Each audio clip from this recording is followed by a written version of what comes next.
iniciando a conversa de geração, participação do Eduardo Costa, do Júnior Moreira e do cientista político Malco Camargo. Você, ouvinte da Itatiaia, também pode participar opinando pelo canal da Itatiaia no YouTube. Vá lá, faça sua inscrição, ative as notificações e interaja com a gente aqui na programação da Itatiaia. Você pode opinar também pelo WhatsApp, 99996-7074. 99996-7074. Homem mata filha e bebê carbonizado para se vingar da ex após separação. Ô, Júnior Moreira, esse caso lá em Esmeraldas, ele também morreu e a filha de 15 anos está em estado gravíssimo no hospital com 90% do corpo queimado. Pois é, Eustáquio, bom dia para você, para os ouvintes do Conversa de Redação. É uma tragédia, né? Uma tragédia que deixa a gente sem palavras. Sempre quando acontece esse tipo de coisa, Eustáquio, que tem acontecido, né? De forma meio corriqueira aí nos últimos tempos, tem duas coisas que me deixam pensando e tentando achar caminhos, né, para essa história toda. Primeiro, é a questão da saúde mental, né? A pessoa que faz um negócio desse com a própria família está num sofrimento mental tremendo e nós precisamos discutir mais, com menos preconceito, essas questões envolvendo a saúde mental de verdade. A gente precisa discutir de verdade, sem preconceitos, né, sem colocar rótulos, debater e conversar. A gente tem esse mês de setembro agora que a gente debate muito a questão do Setembro Amarelo, a questão do suicídio, e precisa deixar de ser um tabu, essa questão da doença mental, da saúde mental, e precisamos debater mais incansavelmente essa situação. E a outra situação que me incomoda muito é imaginar essa mãe, né, voltando para casa e vendo aquela situação toda, né, perdendo 2 filhos e uma terceira com 90% do corpo queimado no hospital. Enfim, uma loucura. Eu fico imaginando, e aí eu caio na primeira situação, que é também de saúde mental, né? Se essa mulher não for bem assistida, se ela não for bem apoiada, cai numa espiral ali de doença mental, de confusão mental também, que pode ser muito prejudicial. Então, Eustáquio, o ponto principal para mim nessa história toda é a saúde mental, é um debate mais profundo que precisa ser feito, né? É lógico que tem toda uma questão cultural por trás, do homem achar que é dono da mulher, essa cultura machista que vivemos há anos e anos e anos e anos, mas me parece que isso vem mudando ao longo do tempo, né? Mas ainda tem alguns resquícios disso tudo. Mas repito, para ficar na cabeça de vocês, nós precisamos discutir mais a saúde mental, porque a situação está cada dia mais complicada. O que é possível comentar sobre esse caso, sobre essa tragédia, Malco Camargo? Bom dia. Bom dia, essa pergunta foi ótima, Eustáquio. O que é possível comentar, né? A vontade é fazer um minuto de silêncio, né? É uma tristeza enorme esse tipo de caso, né? Agora, não podemos também deixar de alertar, né? O machismo, o patriarcado, esses homens que não admitem, que não têm a posse sobre o outro, né? Isso tem que ser mudado, isso tem que ser enfrentado. E, felizmente, alguns movimentos muito fortes têm denunciado isso cada vez mais. E tragédias como essa, infelizmente, continuam acontecendo. Agora, infelizmente, eu acho que o que cabe agora é pedir um minuto de silêncio, né? Claro que a gente não vai fazer isso aqui no rádio, mas é um sofrimento enorme para quem cometeu, para aqueles que para as famílias deles e também para nós ouvintes, quando temos acesso a uma notícia como esta. O Richard Bastani, do São Gabriel, ele está dizendo o seguinte aqui pelo WhatsApp, que, na verdade, um outro ouvinte aqui que não se identificou, ele está falando uma questão interessante. Para quem tem plano de saúde, é difícil para quem não tem plano de saúde, é difícil ter acesso a psiquiatras e psicólogos. Não, para quem tem plano de saúde, é difícil. Imagina para quem não tem e depende do Sistema Único de Saúde, né? Bom, Júnior, o Banco Central aprova limite de R$1.000 à noite no Pix para evitar golpes e fraudes. Eustáquio, é uma medida, né? Quando você não consegue resolver o problema na raiz, a gente vai criando medidas paliativas. Me parece que pode ser uma medida que funcione, né? Que pelo menos iniba que os criminosos cometam crimes desse tipo, né? Vai ser uma redução ali até R$1.000 depois das 8 da noite, ou seja, se você for pego ali por um criminoso e ele fala, coloca o revólver na sua cabeça e fala, transfere aí, sei lá, 10 mil para mim, 20 mil para mim, você fala, não, eu não consigo transferir, né? Se for mudar, tem mais um mecanismo muito interessante, que se, por exemplo, acontecer uma situação dessa que eu estou colocando como hipótese aqui, e a pessoa fala assim, não, então muda e agora libera para transferir mais. Não é possível. Tem que ter 24 horas para essa mudança aconteça, para que libere mais, né? Mais dinheiro ali na transferência. Então parece uma medida boa, mas de qualquer forma, de novo, é um problema que a gente não consegue combater na raiz do problema e vai criando algumas medidas paliativas, mas que podem funcionar e podem inibir sim. É o que aconteceu muito no interior do estado. Eles não conseguiam resolver o problema dos assaltos a banco, e aí resolveram fechar simplesmente as agências, né? Chega ali 5 horas da tarde na sexta-feira, sobe uma porta de metal, e aí todo mundo fica sem banco durante o fim de semana, não consegue tirar dinheiro nem nada. Hoje, quando eu vou para passar tempo, eu preciso tirar o dinheiro aqui antes de chegar lá, porque não tem lugar de tirar dinheiro. Os bancos estão fechados. Isso acontece também depois do expediente bancário. Então, são medidas, a gente vai ficando aprisionado, né? Nós vamos ficando ali cada dia mais aprisionados nessas situações, e quem deveria estar preso mesmo, políticas públicas para resolver esse problema, elas nunca chegam. Mas são medidas paliativas, nesse caso do Pix, de novo, elas funcionam e vão ajudar bastante. Pois é, Malca Marques, na verdade, quem fica refém da situação somos nós que fazemos essas transações por Pix, e quem aplica os golpes está liberado. São 2 pontos que eu acho que são bem relevantes sobre este tema, né?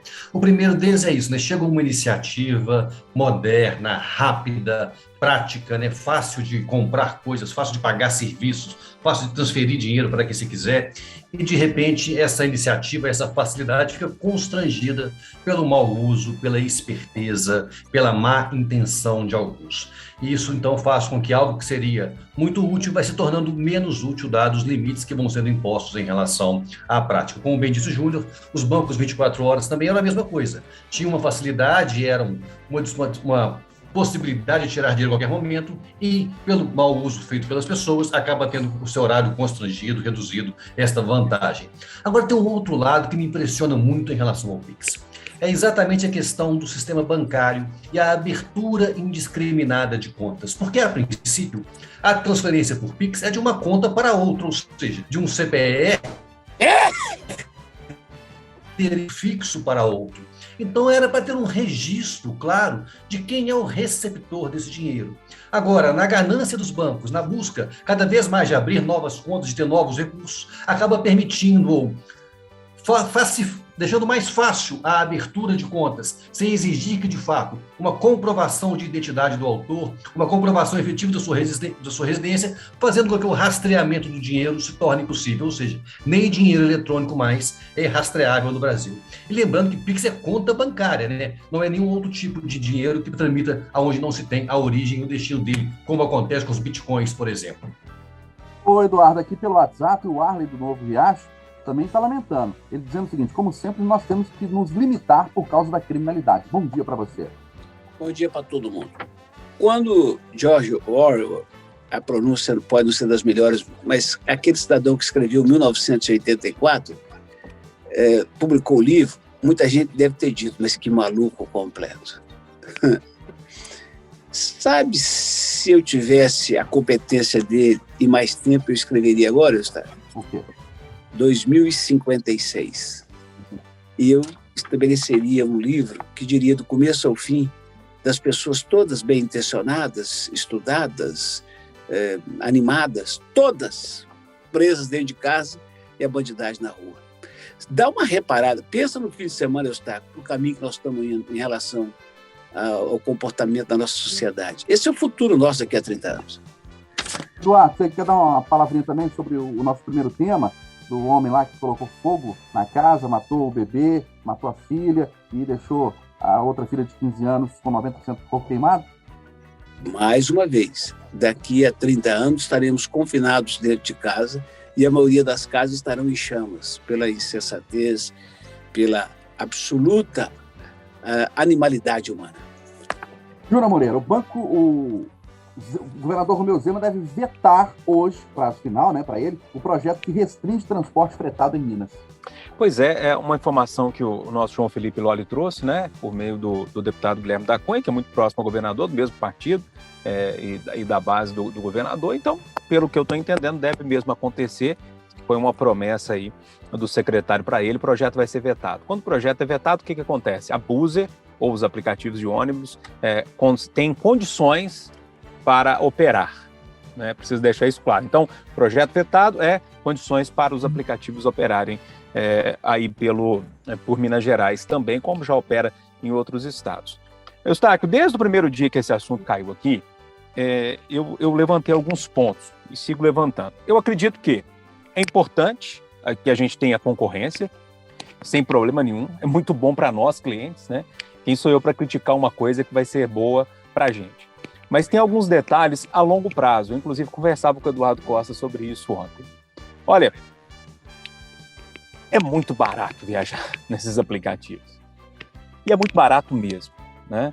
É uma pessoa que vai para São Paulo pagando R$50, o outro que vai para Lavras pagando 25. Gente, essa conta não fecha. Eu fiz essa pergunta por um dos fundadores do Buzer aqui no Chamada Geral, nas férias do Eduardo, e ele me disse que sim, que a conta fecha. Mas pensa comigo aqui. Eu trabalhei muito tempo em empresa de ônibus, todo mundo sabe, não escondo de ninguém, já falei com vocês aqui várias vezes. Quanto que é um pneu de um ônibus? 1.000 por 20 aí. 2.000, 2.500, um bom pneu. Um para-brisa, é nessa faixa também, uns R$3.000. Você que está reclamando que o seu carro aí dá 12 por 1, ou seja, você consegue rodar com 1 litro de combustível 12 quilômetros, o ônibus, dependendo do ônibus, é 1 por 1, 2 por 1, 3 por 1. 3,5 por 1, não passa disso não. O que eu estou querendo dizer com isso? Lógico que tem investimentos gigantescos por trás dessa história que segura o preço agora, mas eu não sei se esse preço é sustentável. Então nós estamos matando as empresas de ônibus, as regulares que estão aí, e colocando um novo formato no mercado. A minha pergunta é, você acha mesmo que uma passagem custando R$50 para São Paulo, com ônibus quase vazio, já vi vários relatos assim, a longo prazo isso é sustentável? Então você destrói o que está aí, coloca uma coisa no lugar que, na minha opinião, não é sustentável. Júnior, então estou te entendendo. Você está falando que realmente o Buzer tem que funcionar, precisa ter concorrência, mas ao mesmo tempo você está falando que daqui a pouco isso não vai funcionar. Sim, eu estou dizendo o seguinte, não pode ser tão radical de um lado nem de outro. Me parece que nós precisamos achar um caminho do meio nessa história para resolver o problema. Ou seja, que as empresas que já existem aí continuem operando ou que sejam indenizadas pelos investimentos que já fizeram, pelas concessões que compraram, e que a Buzer também comece a operar de uma forma sustentável. Repito, nem para lá, nem para cá. Eu acho que precisamos discutir melhor essa situação, porque daqui a pouco nós não vamos ter as empresas de ônibus que vão para Passatempo, que vão para Carbonita, para Novo Cruzeiro, Água Boa, enfim, para esses rincões de Minas Gerais. A gente não vai ter isso mais e vai ter uma empresa que vai querer fazer o filé, que é São Paulo-BH, BH-Rio, Rio-Curitiba, São Paulo-Curitiba. Eu acho que o assunto está muito mal debatido e precisava ser melhor conversado. Agora, que eu sou a favor de pagar menos, de ter concorrência, não resta dúvida. Você também tem essa linha de pensamento de que essa conta não fecha, né, com as viagens mais baratas? Quem quiser ver melhor pode acessar itatiaia.com.br, que eu publiquei lá um texto de um comentário que fiz ontem à noite. Quer dizer, isso é o melhor dos mundos. Um sobrinho meu encontrou comigo no Rio semana passada. Você veio de quê, Jordan? Ele falou, eu peguei um ônibus na rodoviária, R$39, ônibus leito da Buzer. Isso é fantástico. Eu quero saber daqui a 10 anos. Por tudo que o Júnior já disse, Eustáquio, e mais o fato de que há um contrato em vigor. Essas empresas vão entrar na justiça e o Zema não vai estar lá, mas nós vamos pagar essa conta. Mas não é só isso. Para eu não estender muito, ficar parecendo advogado das empresas, pensem no Uber e companhia. Que delícia que era em 2016, quando os aplicativos chegaram. Tá? Pergunta como é que está hoje. Pergunta se os motoristas de aplicativo estão satisfeitos. Pergunta se os passageiros estão satisfeitos. E pergunta se o velho e bom táxi não voltou a ser a solução mais decente. Isso, gente boa. Eu tenho certeza absoluta que 80% das pessoas que me escutam discordam de mim. Eu tenho certeza absoluta que o governador Zema vai vetar e tenho certeza quase absoluta que a Assembleia vai manter o veto, que nenhum deputado vai querer votar contra isso a um ano da eleição, amigo. Resultado, a Buzer vai funcionar e outros aplicativos virão. Daqui a 10 anos a gente conversa de novo. E pelo YouTube, o Kleber está comentando o seguinte, ele considera a máfia das empresas de ônibus que estão atuando em Minas Gerais hoje, as empresas que são autorizadas, né? Ele está dizendo o seguinte, são gigantes que cobram um absurdo de passagem sem concorrência, Mauro Camargo. Malco, me perdoe, só para dizer para esse cidadão que eu escuto isso há 40 anos e nunca ninguém provou isso para mim. Eu acho que tem uma coisa que o serviço de transporte público via rodoviária não era eficiente, não atendia a contento a demanda do cidadão, é uma verdade. A solução apresentada, então, essa liberdade, nós já vimos essa solução, o Eduardo Brindisi, né? Que saudade do táxi que eu tenho neste momento. Pedir um Uber em Belo Horizonte hoje é desesperador, você não tem a menor previsão se ele chega, se ele não chega. E se ele chega, são heróis que estão sobrevivendo ainda dirigindo o carro, porque as condições de trabalho estão péssimas, os motores estão cansados, os carros deteriorados, os carros trabalham 24 horas por dia, passa de um para outro, ou seja, sem limpeza, sem cuidados, com um desgaste enorme, porque tem que trabalhar muito para fazer pouco dinheiro. E a solução é: não temos mais nem táxi e nem Uber. Então a gente fica sonhando que o táxi volte, as pessoas que largaram a praça possam voltar a trabalhar para que a gente possa se deslocar da cidade sem ser por carro próprio hoje em dia. Então a solução apresentada, ela tem que ser pensada sim. Agora eu concordo, eu acho que o governador deve vetar sim e dificilmente os deputados vão derrubar o veto, uma vez que já no segundo turno, a partir de uma ação muito contundente da Buser e também da pressão dos consumidores que neste momento acham o serviço muito bom, e é bom mesmo, nesse momento o serviço é de qualidade e é barato. Mais para frente, o preço vem aí. Como bem disse, não há almoço grátis em nenhuma área e muito menos no transporte público. Eustáquio, eu preciso insistir que as pessoas me escutam que todo dia falam, mas o Eduardo virou o jogo, ele sempre é a favor do novo e da privatização, sou. Mas você não pode privatizar a saúde, a UPA. Você não pode privatizar o presídio. Você não pode privatizar a escola. Porque isso aí, fugindo do controle do Estado, você não tem como oferecer o mesmo serviço a todo mundo. Eu tenho certeza absoluta que tanto o Malco, o Júnior, você, assim como eu, querem pôr um ônibus da Afonso Pena de 7 da manhã a 9 da manhã, de 5 da tarde a 8 da noite, que é freguês garantido. Quem não quer? Quem não quer fazer transporte para o Rio em dia de calor? Quem não quer servir Belo Horizonte, Contagem? Eu quero saber, Eustáquio, é quem vai botar um ônibus com 4, 5 passageiros, 3 vezes ao dia, daqui a Juvenília, que fica no extremo norte do estado, a 793 quilômetros de Belo Horizonte, amigo. Então, é a tal da eleição de 2 em 2 anos, compadre. Ela provoca um estrago que o tempo vai mostrando. O Zema está consertando esse governo dele, um monte de estrago que o PT fez. E eu estou dizendo, senhor governador, com o meu devido respeito, o senhor vai provocar um estrago para alguém consertar depois. Final do Jornal da Itatiaia, primeira edição desta sexta-feira.